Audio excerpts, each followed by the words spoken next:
Nós vamos agora iniciar o estudo da lição. Se você quiser participar com a gente, pode enviar uma pergunta ou fazer o seu comentário pelo nosso chat, tá bom? Está aberto aí para todos participarem. E nós vamos ter então agora mais um momento especial para estudar a Bíblia. E nós estamos aqui dessa maneira, ninguém aqui está doente, mas a gente está tentando cumprir as recomendações. Então, pela proximidade, eu estou usando a máscara, mas estamos todos bem, graças a Deus. E todos aqui, uma equipe de 7 pessoas, estão usando máscaras aqui, manipulando a câmera, o som, o vídeo, tomando todos os cuidados recomendados para que nós tenhamos condições de continuar transmitindo os cultos, mesmo agora, nesse período do lockdown. Bom, a lição da semana, nós aprendemos um pouquinho da necessidade da interpretação da Bíblia. É um livro simples, é a palavra de Deus, mas é necessário interpretá-la. E o pastor Clodoaldo já esteve conosco, está novamente, pastor. Manda o seu abraço, tenho muitas pessoas que já estão mandando abraço aqui. Cumprimente a todos, manda o seu abraço aí para todos que durante a semana já foram comunicados, estão conectados com a gente para esse momento especial. Bom dia a todos, feliz sábado. Primeiramente eu quero agradecer pelo convite do pastor Fanuel, em nome da igreja do Marco aqui nos convidou, e desejar um feliz sábado para todos aqueles que nos assistem nesse momento.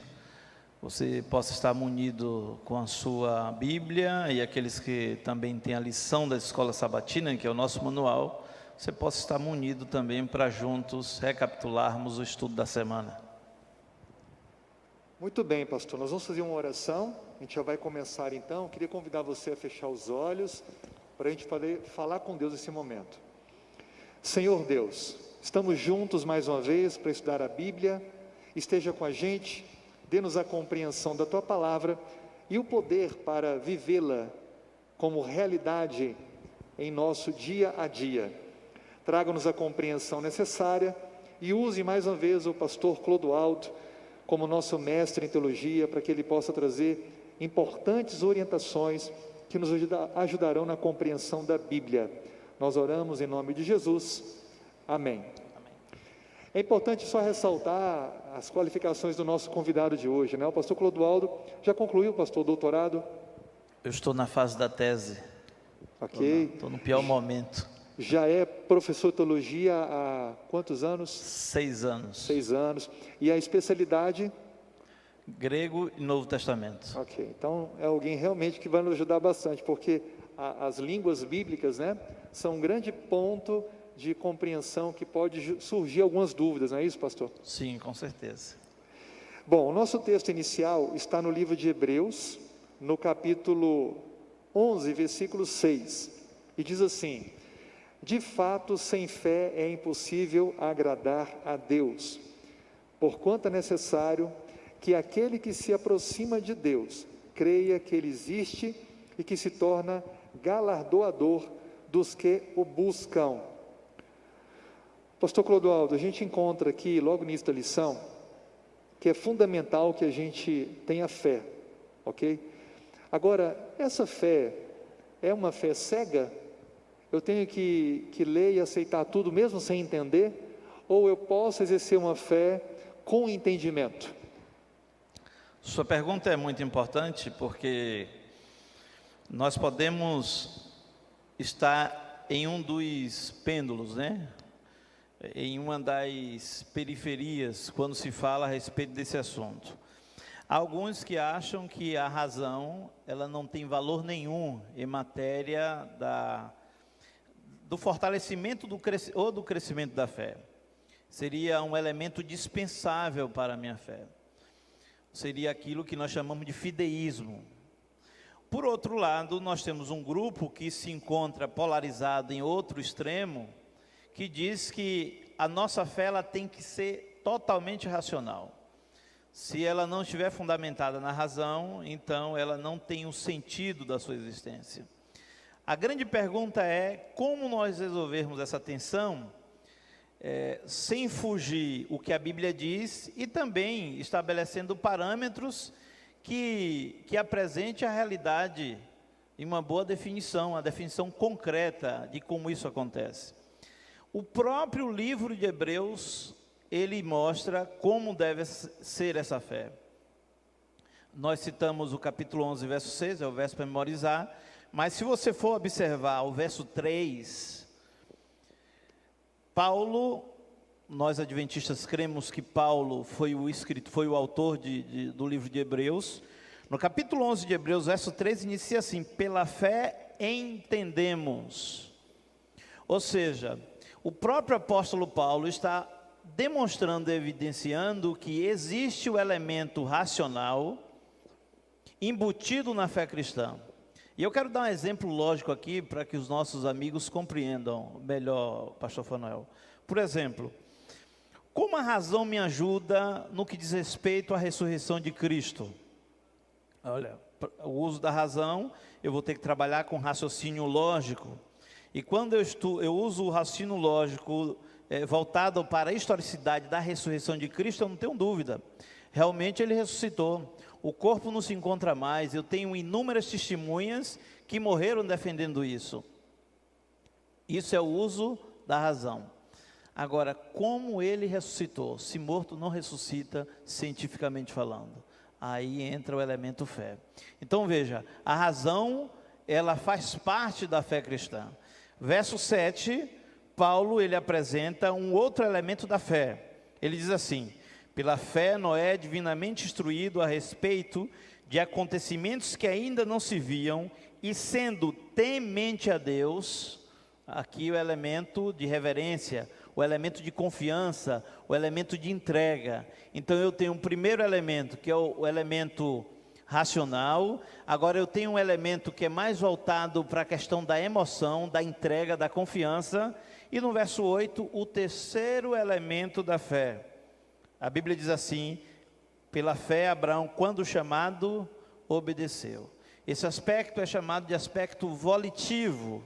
Ou seja, biblicamente falando, e eu poderia citar aqui pelo menos um teólogo, Augusto Hopkins Strong, em sua teologia sistemática, e um teólogo adventista chamado Alfred Walcher. Ele dizia que a fé tem um aspecto intelectual, verso 3 do Hebreus 11, o elemento emocional da confiança, da entrega, verso 7 de Hebreus, e o elemento volitivo, que é a obediência. São os elementos da fé, e a razão não está fora. A palavra entendemos, noel, em grego, ela teria algum significado específico aqui, pastor? Eu precisaria consultar qual é essa palavra. Não é difícil, porque eu tenho um programa aqui no meu... Eu só peço um minutinho. Enquanto você vai procurando aí, quero agradecer aqui a presença de todos comentando. Alguns têm colocado aqui como o Cláudio Almeida já fez perguntas, o Rosinaldo Leite, o Haroldo Melo, o Dr. Bote está com a gente, e a sua classe, o Wendel. Muito obrigado à presença de todos vocês. E nós já vamos ler aqui as perguntas que foram enviadas aqui. Eu já achei o texto aqui. Esse entendimento não está fazendo referência à palavra hermeneia. Talvez a grande dúvida seja essa, porque durante a semana a lição trabalhou muito com essa palavra, que na realidade muitas vezes ela é traduzida como explicar ou como entender.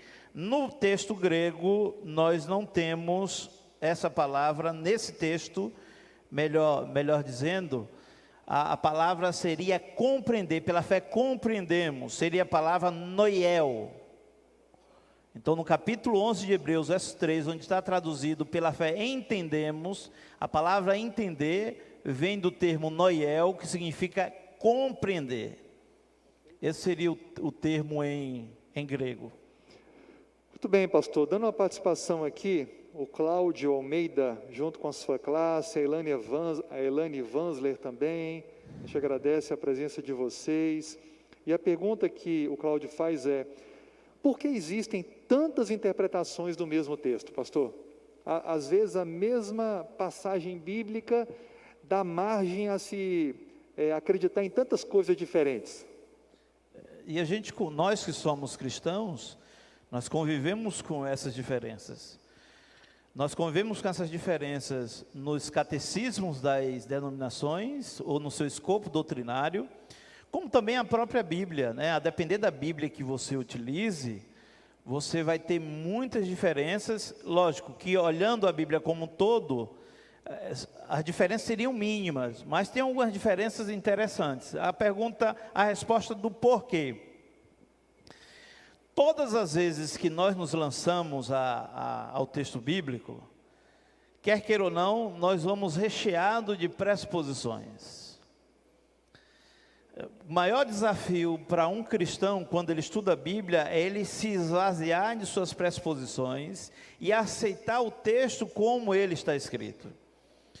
Eu vou dar um exemplo claro aqui. Eu estava fazendo um evangelismo, que o Fanuel fez também comigo em 2002, lá em Natal, e eu estava dando estudo bíblico para uma família católica, e o estudo era sobre o sábado. Eu apresentava o sábado como o dia de guarda bíblico. Mas essa família, uma família muito querida, tinha outras pressuposições. E a principal pressuposição é que a autoridade, ela foi transferida da Bíblia para o seu líder religioso.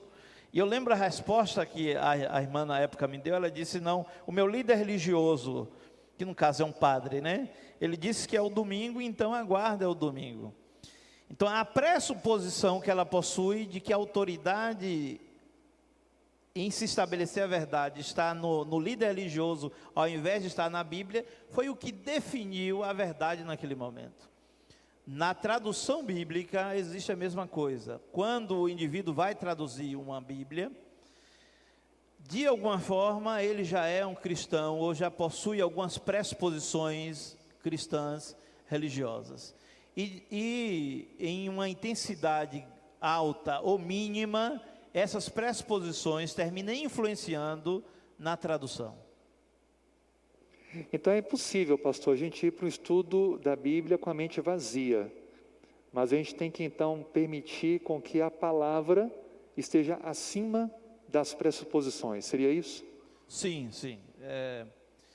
A gente vive dentro de um contexto cultural, temos uma formação, e quando nós vamos fazer a leitura de um texto, quer queira ou não, há uma tentativa de tudo aquilo que eu contenho de conhecimento influenciar na interpretação do texto que eu estou lendo, porque ao traduzir eu vou ter que interpretar também.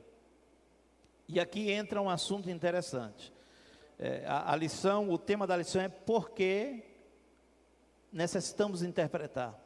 Esse é o tema geral da lição. A Bíblia foi escrita há mais de 2000 anos atrás. E nós precisamos admitir que existe distanciamento entre nós que estamos lendo a Bíblia hoje e quem escreveu a Bíblia. E a coisa não é tão simples como a gente pensa, porque, veja bem, para nós cristãos a Bíblia é um livro divino humano. Então vamos lá. Analisando a Bíblia na perspectiva divina, nós temos pelo menos 3 tipos de distanciamento entre nós e Deus. O distanciamento espiritual, ou seja, a natureza de Deus é totalmente diferente da natureza humana. O segundo, um distanciamento natural. Deus, ele é o Criador, Deus, ele é o mantenedor, Deus é o Senhor de todas as coisas. E quem somos nós? Nós não estamos conseguindo resolver o problema de um vírus que não conseguimos ver a olho nu. E esses somos nós. E o terceiro distanciamento entre o ser humano e Deus é o distanciamento moral. Deus é santo, nós somos pecadores. Então Deus, ele tem domínio, o conhecimento brota dele, e eu tenho as minhas limitações. Isso quando nós enxergamos a Bíblia numa perspectiva divina. Agora, quando eu observo a Bíblia numa perspectiva humana, temos outros distanciamentos, pelo menos 5.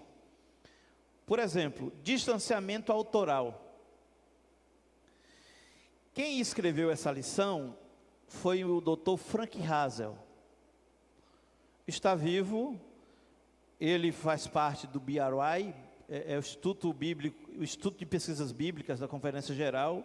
Se eu tiver qualquer dúvida sobre a lição, eu posso pegar o meu telefone, ligar para ele, e ele vai me dizer o que ele queria dizer. Agora, eu posso fazer isso, por exemplo, com Paulo, que escreveu Hebreus. Paulo, me explica aqui esse texto de Hebreus, capítulo 9, verso 12, que tem um termo que as pessoas estão traduzindo de forma diferente. Uns estão dizendo que é santuário, outros estão dizendo que é santo dos santos. Eu não posso ligar para Paulo, eu não posso ligar para João, ou seja, existe um distanciamento autoral. Segundo, existe um distanciamento histórico. O contexto histórico deles, dos escritores bíblicos, não é o mesmo meu. Terceiro, existe um distanciamento temporal. Mais de 2000 anos, olha a distância, como as coisas mudaram. Quarto, existe um distanciamento geográfico. Eu estou no Brasil, esses homens viveram na Palestina. E quinto, o distanciamento linguístico. A Bíblia foi escrita em pelo menos 3 idiomas, e os 3 idiomas, com exceção do hebraico, não se falam mais. Hebraico no Antigo Testamento, com algumas porções em aramaico. Não existe país que fala aramaico. O hebraico que se fala em Israel hoje é o hebraico moderno. Lógico que absorveu muita coisa do hebraico antigo, mas muita coisa mudou. E o grego do Novo Testamento é o grego koiné, o grego comum, também não se fala mais. Ou seja, imagine esse distanciamento linguístico. Como eu compreender uma língua morta, textos de uma língua morta, do qual eu não tenho pessoas que falam hoje para consultar. Então essas complexidades, quer queira ou não, ela termina proporcionando variações na tradução bíblica e tornando o entendimento e a interpretação um exercício muito mais complexo do que nós imaginamos. Pastor Wendel Correia pergunta: como equilibrar a racionalidade e a fé? Como é que a gente pode, ao interpretar a Bíblia, que a gente precisa interpretá-la por esses distanciamentos que foram apresentados, em virtude também termos que exercitar uma intelectualidade ao interpretar, mas manter também a nossa fé, porque a Bíblia é um livro de feitos sobrenaturais, então é impossível que a leiamos sem a fé. Mas como colocar isso em uma balança para que não cheguemos ao pêndulo de um lado ou do outro? É nós colocarmos a razão a serviço da fé. Veja, a razão não pode ser algo que concorre com a fé, porque a razão está contida na fé. E eu gosto muito de sempre citar, na última vez que eu estive aqui, eu citei o Agostinho de Hipona. Ele entendeu isso de uma forma muito interessante, porque ele dizia que a razão, lógico que as pressuposições dele são diferentes da nossa. Ele acreditava no mundo real e no mundo ideal, segundo a filosofia neoplatônica, mas ele acreditava que a fé, que era algo que havia no mundo ideal e que era transferido para o mundo real, dentro dessa fé estava embutida a razão. Então poderia-se obter o conhecimento das coisas espirituais, o exercício em se fazer esse estudo, em se buscar a compreensão do que a Bíblia diz, essa razão já estaria embutida. Agora, eu não posso fazer com que essa razão, ela seja a minha principal ferramenta, inclusive substituindo a própria fé. Por quê? Eu vou ter dificuldades. Se eu estabelecer a razão como linha mestra para a explicação do texto bíblico, eu vou ter dificuldades com alguns assuntos como ressurreição, como ir para o céu, como dilúvio, apesar que a razão já explica muito bem a questão do dilúvio, mas, por exemplo, como o mar vermelho se abriu.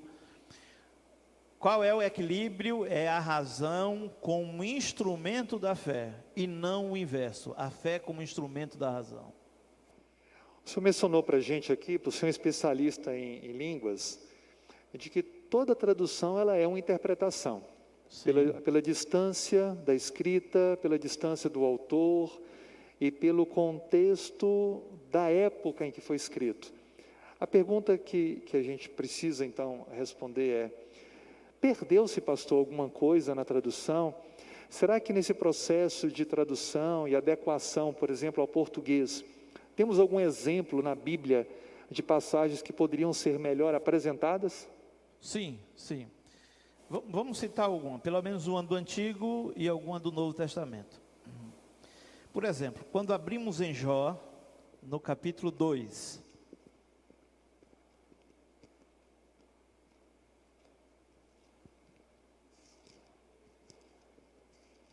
eu vou dar 2 exemplos do Antigo Testamento, né? E pelo menos 2 do Novo Testamento. Jó, capítulo 2, verso 9. No finalzinho ali, vamos lá, ele todo. Então a mulher dele disse, a mulher de Jó: você ainda conserva a sua integridade, amaldiçoe a Deus e morra. Se um cético estudioso, ele se lança ao estudo dessa passagem e vai até a língua original, ele vai ver que o termo amaldiçoe, na realidade, não é maldiçoe. Aqui, atenção, viu, irmãos, é o capítulo 2, verso 9 de Jó. O termo amaldiçoe, na realidade, é abençoe. Nossa, é o contrário. Mas aqui está amaldiçoe. E um cético, ou um ateu estudioso, nós temos alguns agnósticos, ateus, e que estudam as línguas antigas, ele iria dizer assim: olha aqui, olha, a mulher está dizendo abençoar a Deus e morre, vocês colocaram amaldiçoe. A palavra em hebraico é barech. Como explicar essa aparente, a gente diria assim, não é uma interpolação, contradição, né? Nós não estamos sendo fiel ao texto original. Você vai encontrar esse termo, que está no capítulo 2, verso 9, e também no capítulo 1, verso 5. Quando Jó orava pelos seus filhos, dizia assim: estou orando por causa eles tenham pecado ou tenham blasfemado, que é o mesmo termo barer, que não pode ser assim, não existe categoria gramatical que admita que esse termo possa ser traduzido como amaldiçoe. E a pergunta é: então o que foi que aconteceu aqui? Bem, há 2 possibilidades, né? Primeiro, o autor, provavelmente Moisés, esteja usando o eufemismo, ou seja, ele está diminuindo a intensidade da palavra que realmente foi dita e colocou uma palavra que dizia abençoe, seria uma espécie de eufemismo. Ou a segunda possibilidade, que é aquilo que os estudiosos chamam de tecune suferim, que seria a ideia do escriba jamais colocar o nome de Deus próximo de algum nome de maldição. Então ele coloca o nome que ele acha melhor, que seria bênção, e aí os leitores posteriores iriam compreender o que ele estava dizendo, haja vista que no rodapé da Bíblia hebraica você encontra esse tipo de observação. Então veja, seria o escriba trocando a palavra para que a palavra original, maldição, não estivesse junto com a palavra Deus. Seria uma outra proposta. Mas aqui nós poderíamos ter um problema nesse texto se nós não estudássemos a fundo o que realmente aconteceu. Um segundo texto do Antigo Testamento, Daniel 8:13, e aqui tem implicações para a teologia adventista. Daniel, capítulo 8, verso 13. O texto é muito conhecido, diz assim: até quando vai durar a visão do sacrifício diário? A palavra aqui para que os tradutores traduziram de sacrifício diário é tamide. E a tradução seria contínuo. Até quando? A pergunta é: até quando vai durar o contínuo? Então, quando o tradutor da Bíblia, ele traduziu o texto, a ideia que ele tem é que aqui está se referindo ao evento de Antíoco Epifânio no ano 167, quando ele invade o templo de Jerusalém e profana o templo dos judeus. e ali a partir dali é baixado um decreto que não poderia mais haver sacrifícios. Então ele se lança ao texto com essa pressuposição, e ele disse, não, aqui está se referindo exatamente ao decreto de Antíoco Epifânio e a profanação do templo. Então é sacrifício diário. Só que o termo tamide, ele pode ser traduzido, ele é traduzido como contínuo, e ele se refere aqui nesse contexto a todo o sistema do santuário. Então a tradução aqui, ela não apresenta corretamente a intenção autoral, o que realmente o autor quis dizer. 2 exemplos do Antigo, vamos para 2 do Novo? Rapidinho, por causa do tempo, né? Lucas 16, 16.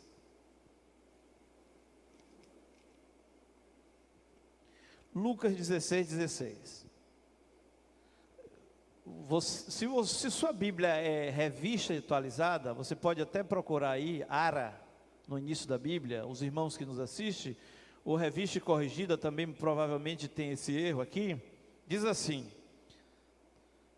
na ARA diz, a lei e os profetas vigoraram até João. Na ARA, a sua é ARA, né? Tá vigoraram aí? A minha é a nova revista atualizada, que já passou por uma revisão, mas continua erro. Porque na minha tem assim, a lei e os profetas duraram até João. Quer dizer, aí os nossos irmãos de outras denominações, aqui ó, está dizendo que a lei, não existe mais lei. Foram até João. E João foi o último profeta. Pelo menos deveria interpretar assim, para ser até coerente. Ser mais coerente, né? Só que a palavra duraram não existe no original. Ou nos manuscritos mais antigos. O texto corretamente seria assim, ó, a lei e os profetas até João. Só que existe um outro texto que me ajuda a responder esse. Então, aqui vai uma dica de interpretação. Quando você tem problema em um texto, procura outro, para ver se existe um outro igual. E assim esse outro texto pode te ajudar. Mateus 11, verso 13.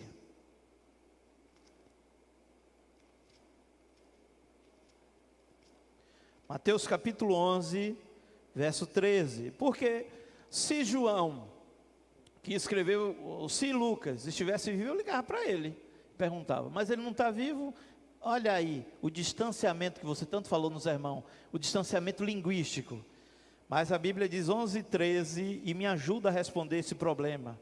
Porque todos os profetas e a lei profetizaram até João. Esse é o ensinamento que Lucas quis dizer, mas por algum motivo, talvez por falta de atenção, nós não sabemos o porquê, ele não completou a frase, e alguns, quando traduziram Lucas 16, 16, acharam que o texto estava se referindo como vigoraram ou duraram. Então, esse é um problema. Um outro texto, que inclusive eu citei, eu citei há poucos instantes, é Hebreus 9.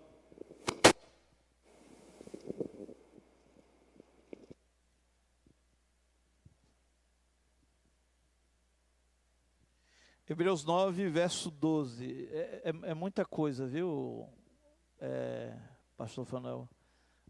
Eu estou citando alguns, mas tem irmãos aí que usa NVI, usa a Bíblia de Jerusalém, usa a revista corrigida, muitos hoje usam a linguagem de hoje. Então, alguém até pode perguntar qual é a melhor tradução, né? Depois a gente pode falar sobre isso. Capítulo 9, verso 12.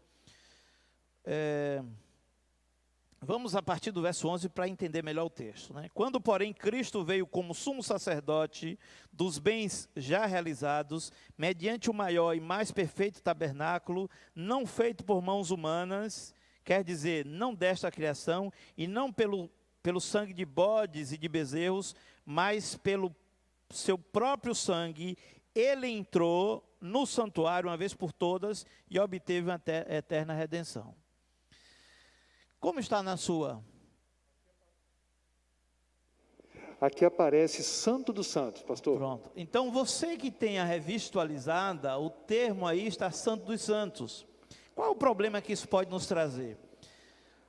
profeticamente falando, interpretando a profecia de Daniel 8,14, Jesus Cristo ele só adentra no santuário, no Santíssimo, o santuário do Santíssimo do Santuário Celestial em 1844, até as 2.300 tardes e manhãs, e o santuário será purificado. Mas os nossos irmãos evangélicos e de outras denominações, protestantes de uma forma geral, ele nos acusa de interpretar erroneamente esse texto, porque esse texto está dizendo que Cristo, logo depois do seu sacrifício, ele vai diretamente para o Santíssimo, se nós levarmos em consideração a revista e atualizada. Na revista corrigida, nós não temos esse problema. A revista corrigida está correta, santuário. E na nova revista atualizada já resolveu, na minha tem santuário. Ou seja, o termo aí no grego é tarragia. E a melhor tradução para esse texto é entrou no santuário e não no Santíssimo, no Santo dos Santos, como alguns, a exemplo da Ara, coloca. E isso pode nos trazer dificuldades na elaboração da nossa teologia. E aí demonstra, mais uma vez, aquilo que muitos dizem por aí, né? Toda tradução é uma interpretação e, por sua vez, é uma traição. O tradutor do texto que botou Santo dos Santos, ele traiu a intencionalidade do autor do escrito. Então, pastor, o conselho é ler várias versões diferentes e procurar encontrar a resposta com textos em paralelo, como o senhor apresentou aqui, sobre a questão da durabilidade da lei, que na verdade a palavra profetizavam até João, ou seja, as profecias do Messias, que se cumpriram então no tempo de João. Isso, é colocar em prática o que nós aprendemos semana passada, sola e tota escritura. Então, não é o meu conhecimento externo interferir no ensinamento bíblico, pode ser usado como auxílio, mas não interferir no ensinamento bíblico, nem tampouco eu deixar de analisar o texto à luz da Bíblia como um todo, ou seja, no contexto orbital. Eu não posso interpretar o texto de forma isolada. Toda a escritura. Okay. Bom, o Rosinaldo Leite Afonso, ele pergunta algo que eu creio que merece ser colocado aqui. Muitas pessoas, pastor, oram para entender a Bíblia e muitas vezes não conseguem entender. Seria então o Espírito Santo não está ouvindo a oração deles, na sua sinceridade? Primeiramente, nós precisamos compreender que a oração, ela não substitui o exercício da razão, né? Ou da racionalidade. É simplesmente orar e vou compreender a Bíblia, mesmo porque, biblicamente falando, o exercício da razão compõe toda a tentativa de aproximação do indivíduo com a Bíblia e entendimento da Bíblia. Claro que eu não posso compreender a vontade de Deus sem um aspecto espiritual. O próprio apóstolo Paulo, em sua primeira carta aos Coríntios, no capítulo 2, ele deixa isso claro. As coisas espirituais se discernem espiritualmente. Mas, de uma perspectiva holística,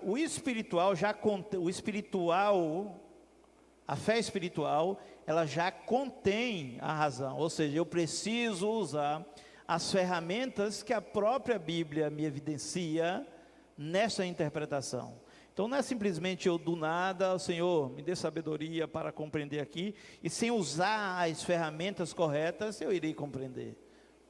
Nós precisamos fazer aquilo que se perguntaram antes, né? Esse equilíbrio, o exercício espiritual com o exercício intelectual, um em harmonia com o outro. Ok. O Ronilson Costa, ele diz assim: das questões que envolvem a interpretação bíblica, o que mais me chamou a atenção foram as pressuposições, pois elas são pessoais, e hoje as pessoas vivem muito sua fé pela experiência. Concorda com isso? Sim, algumas lições atrás a gente estudou sobre isso, da influência da tradição, da razão, da tradição, da cultura, sobre a interpretação bíblica. E esse assunto seria bom nós abordarmos, pastor, mesmo porque a Bíblia apresenta, a lição apresenta um dia estudando só sobre as pressuposições. A depender das nossas pressuposições, que são as nossas premissas, são os fundamentos verdadeiros, nós realmente iremos chegar a interpretações diferentes. A pergunta é, onde eu irei encontrar essas pressuposições? E a resposta é clara, na própria Bíblia. A Bíblia apresenta a pressuposição. Eu não posso usar a pressuposição científica para entender a Bíblia no aspecto hermenêutico. Eu vou usar aspecto científico como instrumento, como ferramenta, estudar as línguas originais, estudar a história, estudar o contexto, mas não como pressuposição. E a Bíblia no livro de Lucas 24.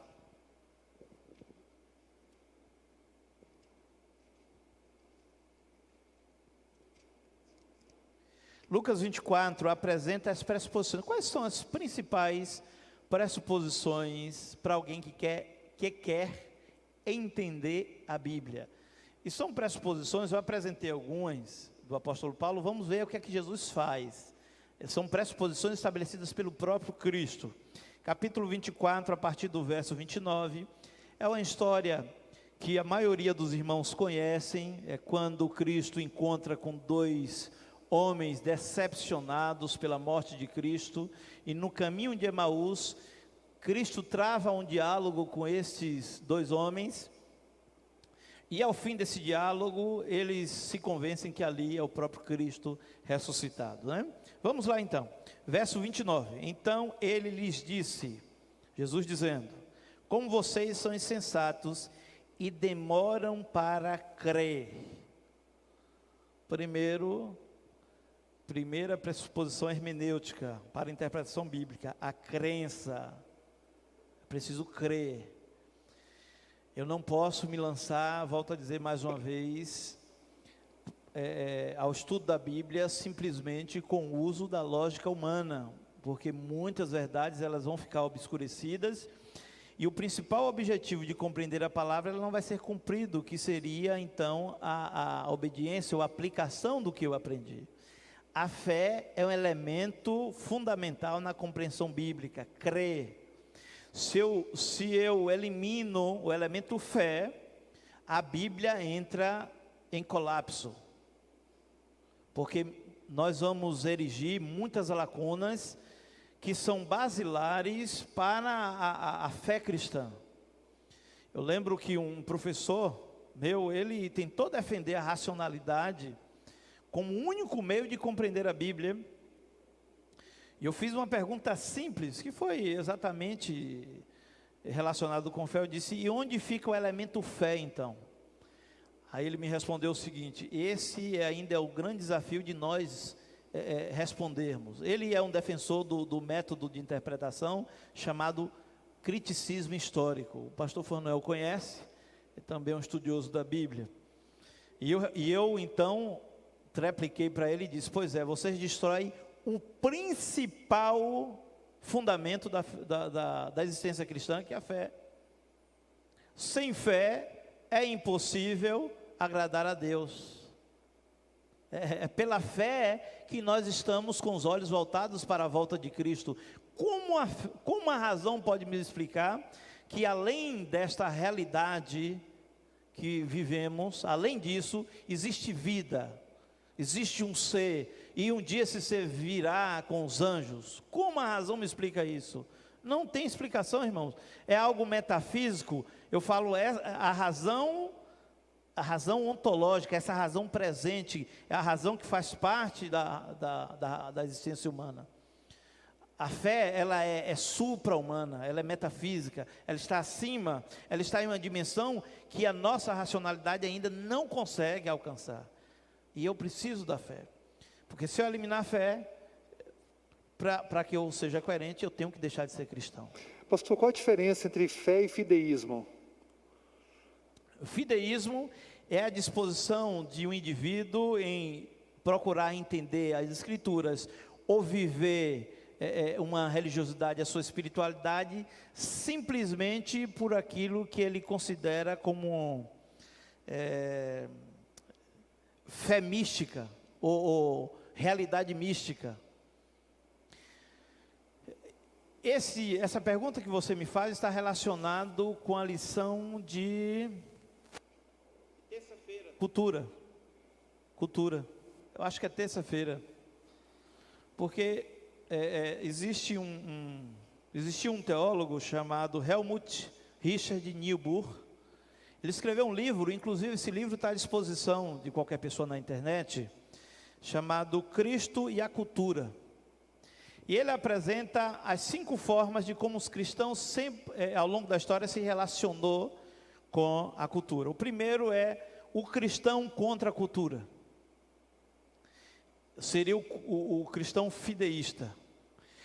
Ele elimina, para ele a cultura é má e demoníaca, inclusive a cultura intelectual. Então ele retira do seu convívio e ele aceita tudo somente pela fé. O exercício da fé é o suficiente para ele. Não precisa de razão e também não precisa da cultura. A cultura precisa ser exterminada. O segundo seria a cultura da fé, que seria uma espécie de amalgamação entre cultura e fé, né? Cultura e a sua religiosidade. O terceiro seria a fé acima da cultura. É uma hierarquia estabelecida inclusive pelos teólogos católicos, que você pode conviver com sua cultura, mas em um molde hierárquico, em uma estrutura hierárquica. A fé está acima. Eu admito a sua cultura, mas acima está a fé.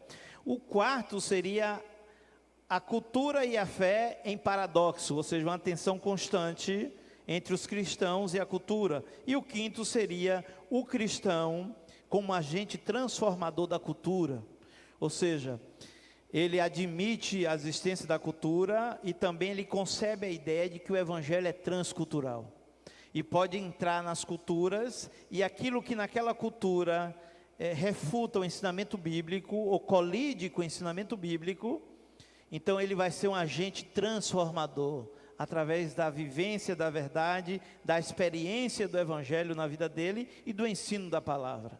Então o fideísmo, ele elimina a cultura, ele elimina a observação lógica, ele elimina uma aproximação da Bíblia usando elementos que são extraídas da intelectualidade humana. Esse é o fideísta, né? Somente pela fé. Nós não cremos nisso. Nós cremos que a fé, ela usa, a fé bíblica, ela exercita a racionalidade humana.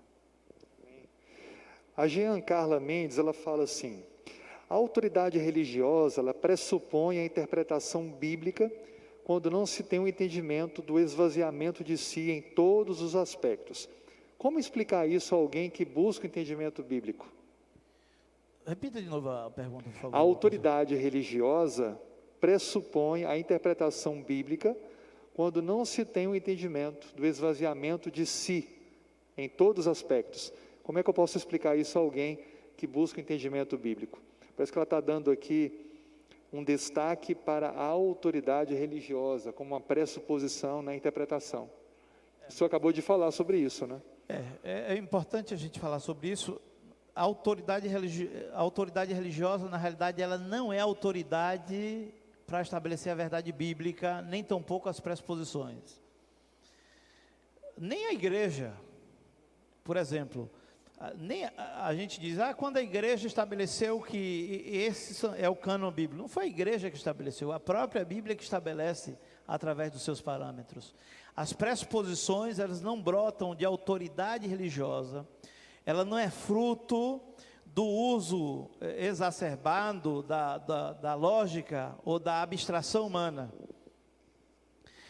A pressuposição, ela é própria da Bíblia. Eu apresentei o uso da fé. Mas se a gente continuar em Lucas 24, verso 27, diz assim: e começando por Moisés e todos os profetas, explicou-lhes. Explicar é um termo grego que significa abrir completamente.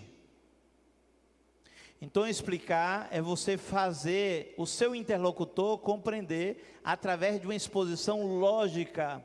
Aqui entra o exercício do raciocínio lógico. Aqui está uma escritura, as palavras significam isso, e elas são palavras de Deus, e está pedindo que a gente faça isso. Exercício da racionalidade humana, segundo a pressuposição estabelecida por Cristo na própria Bíblia. A terceira pressuposição, mesmo porque a pressuposição ela não está intrínseca à autoridade religiosa, e sim à própria Bíblia, é aquilo que nós encontramos e que nós estudamos também semana passada, quando diz assim: explicou-lhes o que constava a respeito dele em todas as Escrituras. Então, não é um pedacinho da Escritura, é em todas as Escrituras. Terceira pressuposição. Quarta pressuposição, verso 31. Então os olhos deles se abriram e eles reconheceram. Esse é um ponto muito importante para a gente compreender. Dentro da realidade existencial dos dois homens, dos dois discípulos no caminho de Emaús, eles compreenderam, ou seja, o ensinamento bíblico, eles têm que ser apresentado e aplicado dentro da realidade existencial humana. Eu vou transmitir o que está escrito, vou fazer todo o estudo dos contextos que necessitam, mas a aplicação é para a realidade, para o hoje, para agora. Então, essa aplicação, o princípio, não fica perdido simplesmente no tempo do autor, ou no tempo do evento. A aplicação e o princípio, ele é atemporal, ele alcança os dias da existência humana. Então, só voltando ao que foi perguntado, veja que não é a autoridade do líder religioso, mas sim a própria autoridade bíblica. Pastor, mesmo com Cristo presente ali, com os discípulos e outras autoridades e pessoas, muitos não entendiam o que ele falava. Aqui no Evangelho de João, no capítulo 9, versículo 39, diz: prosseguiu Jesus: eu vim a este mundo para juízo, a fim de que os que não veem, vejam, e os que não veem, se tornem cegos. Alguns dentre os fariseus que estavam perto dele perguntaram: acaso também nós somos cegos? Respondeu-lhes Jesus: se fosseis cegos, não teríeis pecado algum, mas porque agora dizeis, nós vemos, subsiste o vosso pecado. O que impedia, pastor, dessas pessoas, dentre outras, a estarem ali diante de Cristo, cumprimento da profecia, o Messias, o Salvador, e ainda assim não entenderem? O mesmo que levou a Pedro negá-lo. A mesma coisa. É questão de perspectiva. Inclusive eu preguei esse tema aqui na Igreja do Marco, não sei se faz 1 ano, 2 anos. A nossa perspectiva a respeito de Deus define as nossas expectativas. Eu lembro muito bem, o tema foi exatamente esse. Inclusive Jesus falava por parábolas, tentando exatamente filtrar esse grupo de pessoas que tinham uma perspectiva equivocada de Cristo, e tentando despertar: olha, eu não entendi, talvez essas pessoas, se realmente quisessem compreender o que ele estava dizendo, se aproximaria mais dele, né? Para compreender a verdade concreta que através da parábola ele estava tentando ensinar. Agora, por que não compreenderam? Eu vou citar um texto que se encontra em João, no capítulo 12, no verso 43. Por que não compreenderam? Estava diante de Cristo, e por que não compreenderam?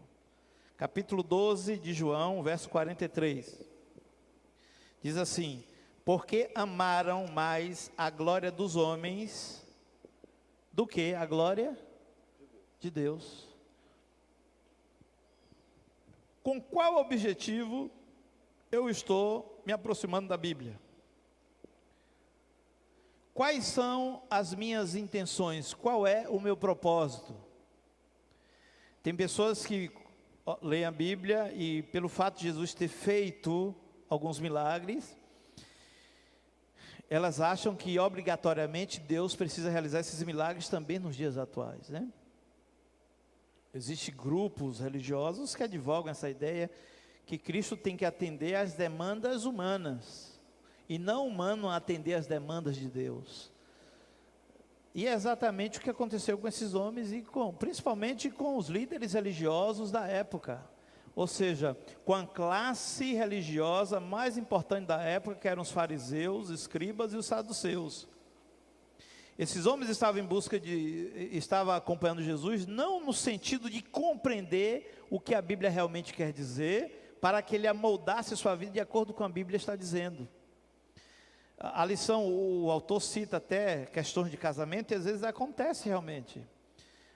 Um casal está em vias de se separar e ele vai na Bíblia, como se a Bíblia fosse um compêndio legal, como nós fazemos no meio jurídico, buscando uma lei que aprove o que ele está fazendo. Não, eu vou abandonar minha esposa, ela já está velha, ou incompatibilidade de gênio, nós não estamos dando, isso estou falando numa cosmovisão cristã, e eu vou abandoná-la, ou a mulher também, em relação ao homem, e a Bíblia diz que não se deve abandonar.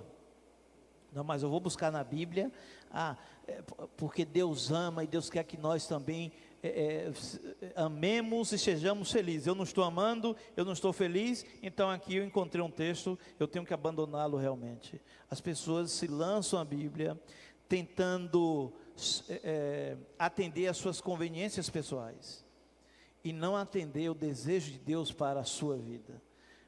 Os líderes religiosos no tempo de Cristo fizeram isso. Pedro fez isso, quase por pouco não se perdeu, e muitos hoje também fazem isso. Pastor, o Magno, o Dr. Jorge Elias e outros aqui perguntam, para um estudo bíblico mais profundo, qual versão bíblica em português ou acessível a nós o senhor nos recomenda? Eu sabia que essa pergunta viria. E parece que a resposta para essa pergunta é muito fácil. E ela não é tão fácil quanto se parece. Porque se a gente for ampliar um pouco, nós temos que admitir que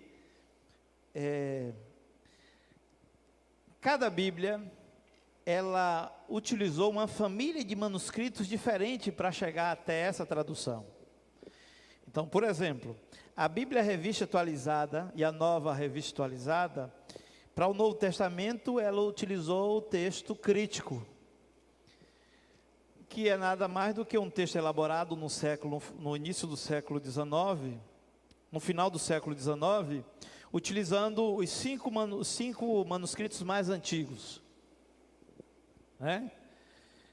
Já a Revista Corrigida faz uso do texto Receptus. É uma família de manuscritos, são manuscritos mais recentes, e é por isso que existe essa variação, sobretudo no Novo Testamento. No Antigo Testamento nem tanto, porque ambas as Bíblias utilizaram o Códex de Leningrado, que é o texto que as nossas Bíblias geralmente utilizam, Mas no Novo Testamento existe muita variação devido a isso.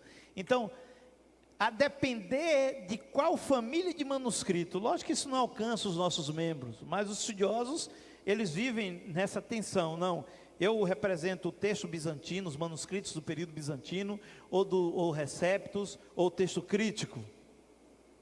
Depois dos manuscritos, você tem ainda aí as traduções e as versões, que é uma outra discussão, o que é uma tradução e o que é uma versão.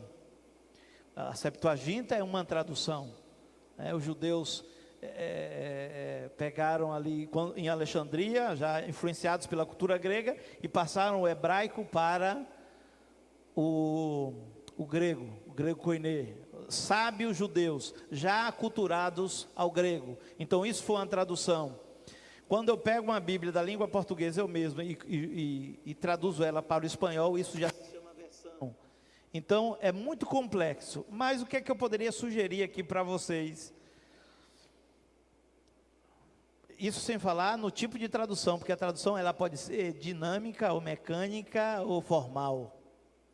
Você pode ter tradução dinâmica, ou uma tradução formal, é outra classificação.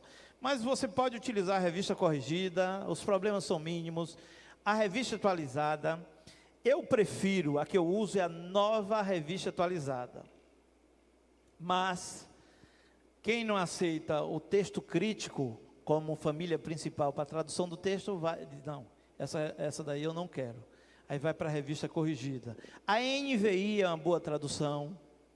Agora, tem um texto interessante, né? Você vê que vai ter texto assim, que está melhor traduzido em uma e pior traduzido em outra. Por exemplo, capítulo 5, verso 17 de Mateus. Esse é um texto interessante. Capítulo 5, verso 17.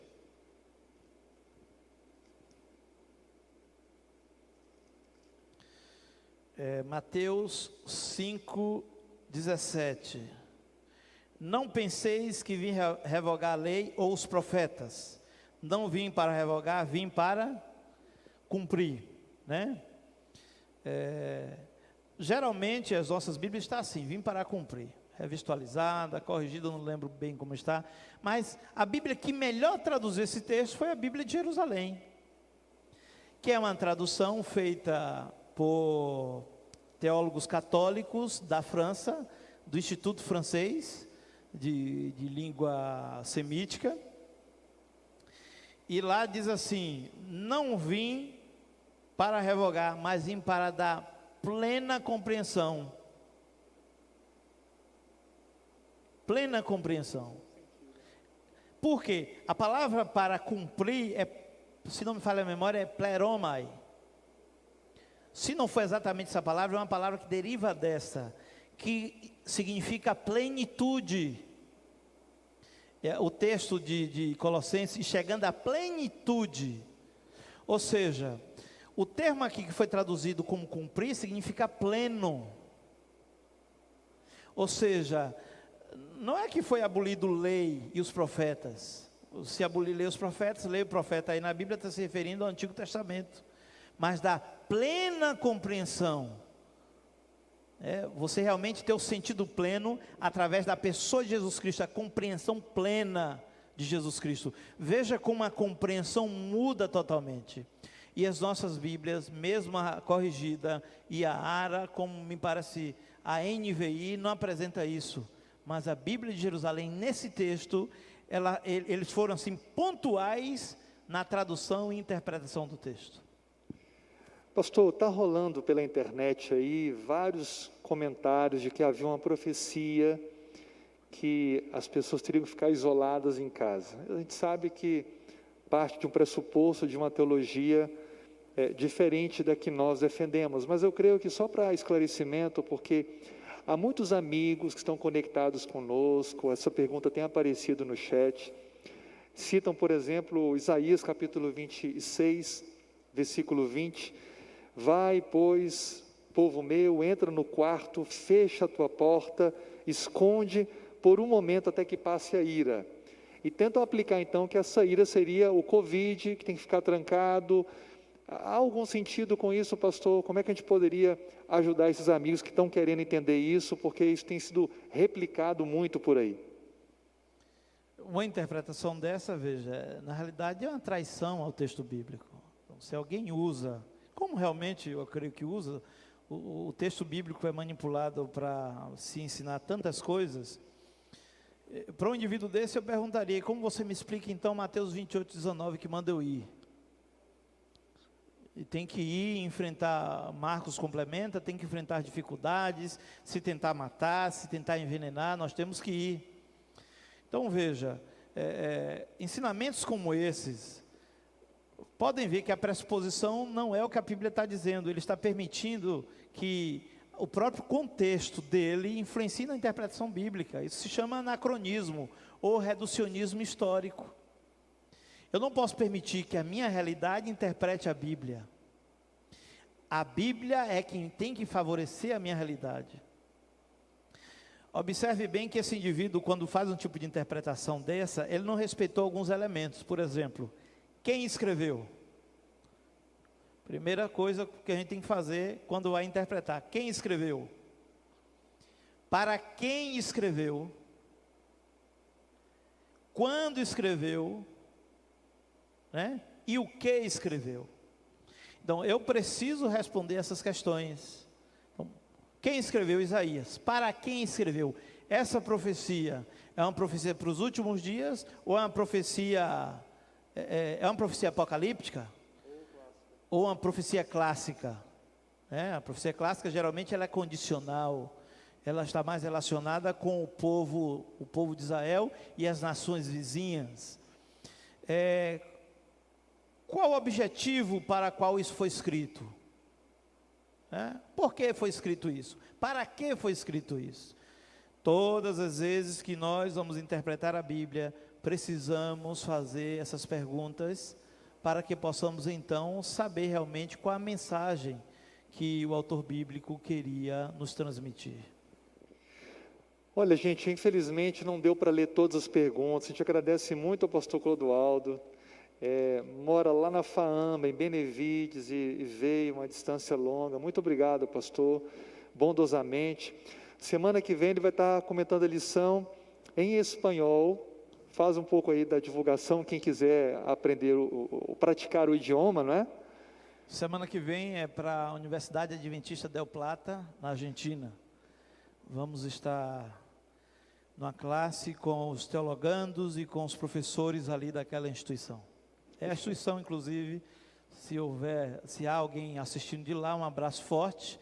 É uma instituição nossa, adventista, e onde eu estou concluindo o meu doutorado. Que bom. Então, quem quiser depois pode entrar no site da Mar del Plata, e aí a gente pode colocar também, você pode pedir no nosso WhatsApp, a gente pode colocar o link aí, para quem quiser acompanhar. Vai ser no mesmo horário? Nesse mesmo horário, o horário lá é o mesmo daqui. Pastor, Dia das Mães, né? Talvez eu queira dar um recadinho especial, né? E fazer uma oração pelas mães. E em seguida a oração, nós temos um vídeo que foi preparado por filhos, muitas crianças da igreja. E a gente vai ter então esse vídeo especial que estavam esperando desde o início da manhã, e nós vamos ter então agora esse vídeo. Mas primeiro, pastor, faça uma oração, primeiro uma declaração ou uma menção aí a essas mulheres tão especiais. A maior influência do mundo se chama mãe. Quem está falando é um pai, ou seja, eu posso falar. E aqui vai o nosso forte abraço para as mamães desta igreja, daqueles que estão nos assistindo, mães que têm dobrado seus joelhos, têm entregue seus filhos nas mãos do Senhor, assim como a minha mãe fez comigo. Aqui vai um abraço para ela, a Marielze Tavares.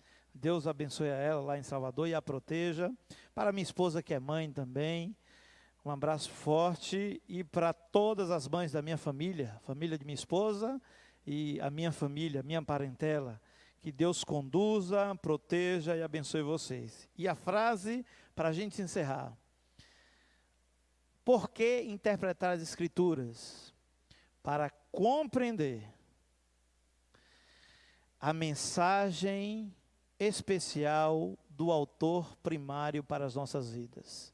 Qual é a mensagem de Deus para mim e para você? É por isso que nós interpretamos a Bíblia.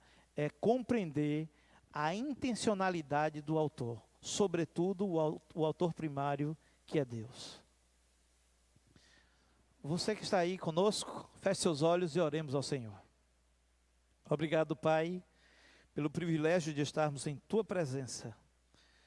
Neste momento difícil, o mundo passa por esta pandemia, muitos estão restritos em seus lares, preocupados, temerosos, mas queremos rogar, Senhor Deus, que assim como o Senhor protegeu as famílias dos hebreus lá no Egito, o Senhor proteja as suas famílias, as famílias adventistas e dos fiéis que existem nessa terra diante desta pandemia. Sobretudo, nós agradecemos pelas mães, por esse amor maravilhoso que o Senhor construiu e embutiu no coração dessas mulheres. que elas continuem sendo abençoadas e agraciadas por Ti, assim como foi Maria, a mãe de Jesus. Enfim, Pai querido, que possamos a cada dia compreender mais e mais as Sagradas Escrituras e entender qual é a vontade do autor máximo da Bíblia, que é Deus, para as nossas vidas. É no nome de Jesus que te pedimos e te agradecemos. Amém.